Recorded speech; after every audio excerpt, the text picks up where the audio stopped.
缺點方面咧，仲有2個要講，講下咧，好似好多咁樣。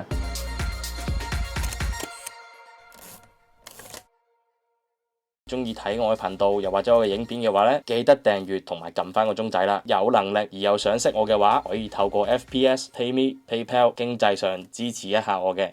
Hello， 大家好，歡迎收睇 MF101，我係 Anakin。想問下大家一個好常會遇到嘅問題，就係大家點樣定義一部相機係新定係舊呢？嗱，咁喺菲林相機嘅年代咧，大家可以玩到嘅歷史咧就比較悠久嘅。有啲人咧係中意買啲好舊嘅相機嘅。咁如果大家有心去揾嘅話咧，仲可以揾到大約100年前嘅相機。咁喺我哋個人嘅認知入邊咧，100年真係一部比較舊嘅相機啦，甚至乎係50年代啱啱戰後時期嘅相機咧，我哋都叫做好舊噶啦。2000年代左右推出嘅話，就非常之新噶啦。咁但係數碼相機，大家又點樣定義係新又或者舊呢？咁今集咧就想同大家講下，我最近好衝動又好熱誠咁樣買咗2部年紀差唔多10年嘅數碼相機。咁大家咧都睇到台上邊咧係有2部相機嘅，分別就係呢部 Leica 嘅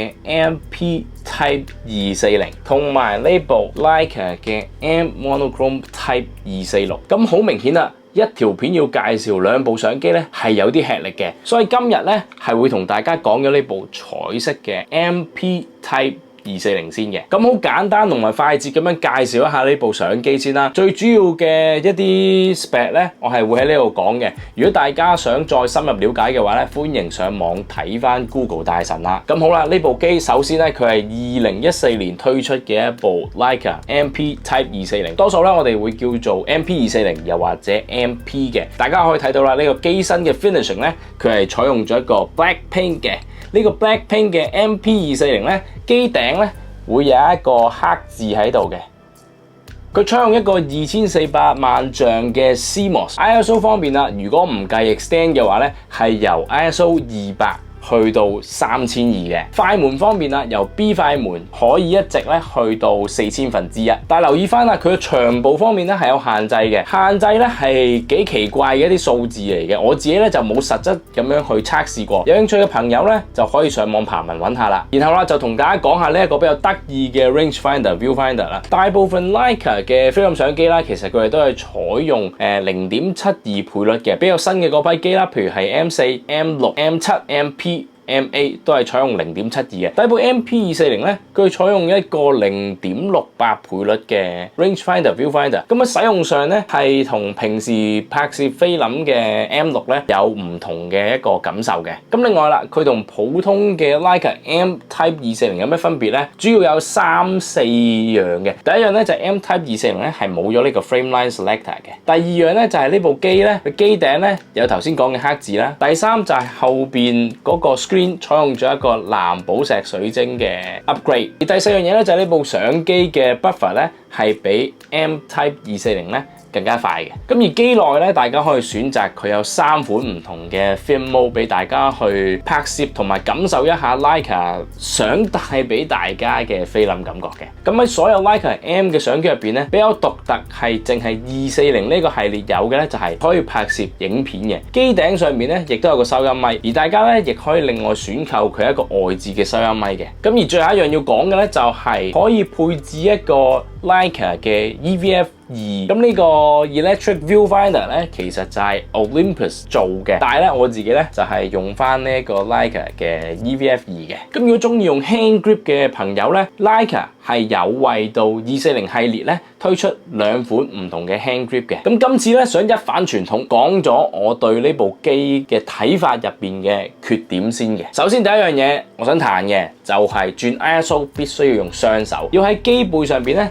撳住 ISO 嘅掣，然之後咧再碌嗰個轉盤咧，先至可以轉到 ISO 嘅。咁呢一樣嘢咧就比較難適應啦。每一次咧你都要等佢着一着個 mon， 跟住咧反應得切之後咧，先可以轉到呢一個 dial 去轉 ISO 嘅。感覺上咧就有少少慢啦。第二點啦就係關於 Live View 嘅，的確咧佢係第一部 Leica M 有 Live View 功能嘅相機，而且係講緊10年前嘅一個機種啦。咁所以咧當時咧係比較創新同埋突破嘅。但係以而家嘅社會 standard 嚟講咧，係有少少落後噶啦。好簡單嘅啫，喺後邊有一個 LV 嘅掣，大家撳落去咧就會出咗 Live View 噶啦。咁但係咧使用上面就留意翻啦，Live View 咧都有個幾勁嘅 delay 嘅。呢部相機原先嘅連拍速度咧係3.5張。但係如果採用咗 Live View， 又或者用呢一個 EVF2 去進行拍攝嘅話咧，連拍嘅時候咧，大約只能夠做到1秒1張嘅啫。如果大家中意用連拍嘅話咧，記得唔好用 Live View 啦。而 Live View 嘅另外一個嘅缺點咧，就係佢嗰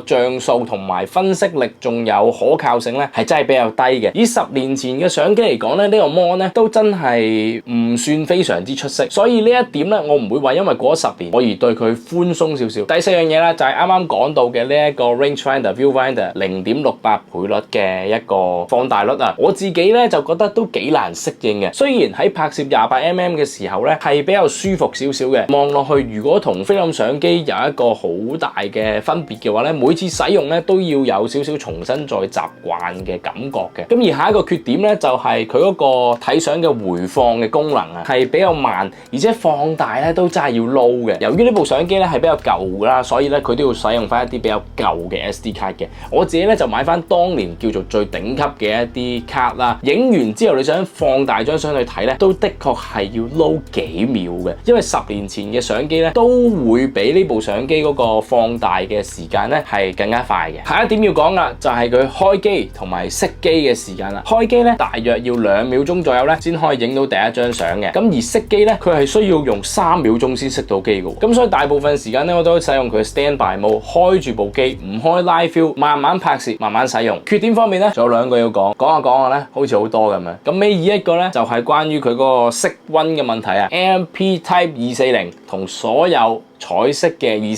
系列嘅相機一樣，都有一個比較嚴重嘅色溫偏差，影出嚟嘅所有相咧都係比較偏青綠色嘅。如果大家係影 RAW 嘅話冇問題嘅，你只要喺後期咧將嗰個色溫嘅 tint 咧移去紫色嗰邊多啲咧，就可以解決到噶啦。咁但係同一個色溫嘅數值入邊咧，佢係會比其他嘅相機咧係嚟得更加青嘅。如果你係會影 JPEG 嘅朋友咧，就要多加留意啦。呢一樣嘢咧好可能會影響到你每次直出相片嘅嗰一個效果。同埋俾你嘅可靠性感覺咧會低少少嘅。咁而最後一個缺點要講咧就係呢個240系列嘅相機咧，整體嚟講佢嗰個寬容度比較低啊。當時呢2部我手上嘅相機，佢哋只係影緊12bit RAW 嘅啫。12bit RAW 同14bit RAW 嗰個差距有幾大咧？我喺呢度咧就唔多講啦。有影開相而又玩開器材嘅朋友咧，應該會知道根本係2個唔同嘅世界，2個唔同嘅層次嚟嘅。呢部機嘅其中一個缺點咧就係佢好容易喺 highlight 位會過曝啊。其實就好簡單嘅啫，你將相影嘅時候 under， 執相嘅時候 push 翻佢 over， 咁你就可以救到佢唔會過曝你嗰個 highlight 位。但係咧喺 shadow 位咧都要留意翻啦，因為呢部相機咧其實佢嗰個 hot noise 咧係會有存在嘅，而 noise 嘅問題咧喺一個可以接受嘅位置啦。接下落嚟咧先要講關於呢部相機嘅一啲優點啦。優點1，最直接了當嘅就係價錢平啊！大家可以利用到2萬中左右嘅價錢咧，就買到當年頂級嘅 AMP Type 240，隔咗10年之後，重新可以享受當年你買唔到，又或者當年唔捨得買嘅一個頂級器材嗰個感受啊！咁喺市面上好多10年前左右嘅數碼相機咧都已經係大跌價噶啦，例如大家可以用到幾千蚊買到 5D Mark II、Mark III、D88、D850，買翻10年前嘅相機咧係咪一個缺點咧？就見仁見智同埋各花入各眼啦。咁而第2個優點啦就係我自己係對於呢一個 AMP Type 240嗰隻顏色咧都幾着迷嘅。我覺得佢喺後製上邊嗰個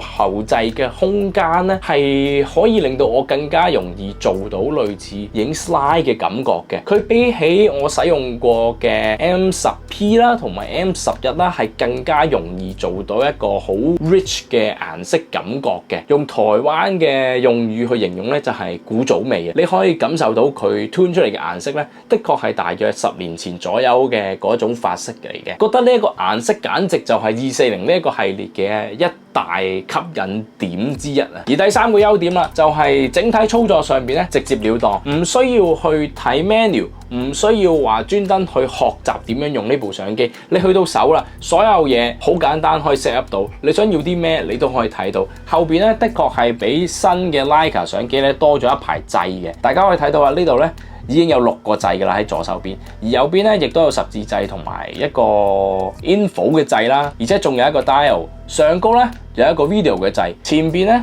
有一個放大對焦嘅掣，所以咧喺功能上邊呢部機咧喺按鈕咧係做得好齊全、好足夠。而另外一個設計上面嘅優點咧，我覺得就係呢個開機嘅掣，可以喺一開機嘅時候咧就選擇你影 single、continuous 定係呢一個嘅 timer 嘅。咁喺新嘅 M10同埋 M11入邊咧係已經要入 menu 去選取呢啲咁樣嘅選項啦。相對上，如果你想突然之間影連拍，又或者突然之間想影一啲 timer 嘅合照嘅話咧，係比較麻煩，要等嘅，等你慢慢撳入個 menu 去揾完之後，你先可以咁樣影。其實咧，有時咧係會錯過咗想拍攝嘅某啲時機嘅。而最後一個非常之大嘅特色，基本上咧係好令人使用上邊耳目一新嘅，就係呢個 range finder viewfinder 入邊嘅 frame line 咧，你可以揀紅色又或者白色。嗱，你冇聽錯，係可以揀紅色嘅，因為大部分嘅 Leica M mount 嘅相機咧都係會有一個白色嘅 frame line 嘅。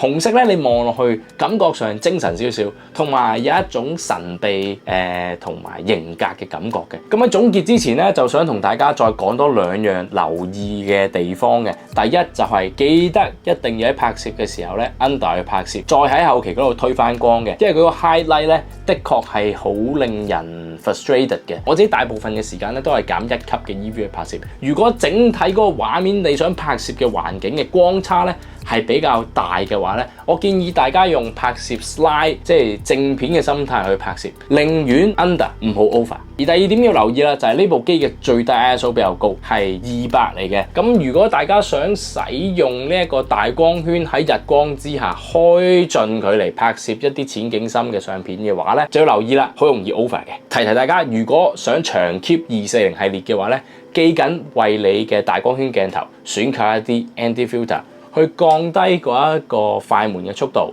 令到有機會你可以喺 within 1000同埋4000嘅快門之下咧，可以喺日光用全開光圈拍攝。咁其實外觀、手感同埋整體嘅操作上邊咧，我自己係真係幾中意240呢個系列嘅作品嘅。咁而好似呢一部 MP240唔使食炒價又可以玩到 Blackpink 嘅機咧，其實係好吸引我嘅目光，而且亦都會好容易喺街上邊同其他師兄打開到話匣子嘅。的確佢操作上邊咧會有佢嘅缺點啦，同埋一啲比較落後啲嘅地方嘅。咁但係整體使用上邊咧，好有一個非常大嘅高嘅評價嘅。我係用得好開心嘅呢部相機。咁但係就留意翻頭先所講嘅一啲缺點啦。咁如果隔咗10年之後，你都仲係好中意使用呢部相機，而又接納到佢呢一類咁樣嘅缺點嘅話咧，喺而家呢一個社會之下嘅二手價格咧，係非常值得去購買一部以前屬於頂級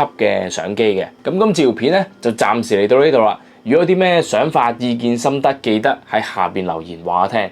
臨走之前唔好唔記得 like、comment、subscribe 同埋 share 啦。下條影片再見啦，拜拜。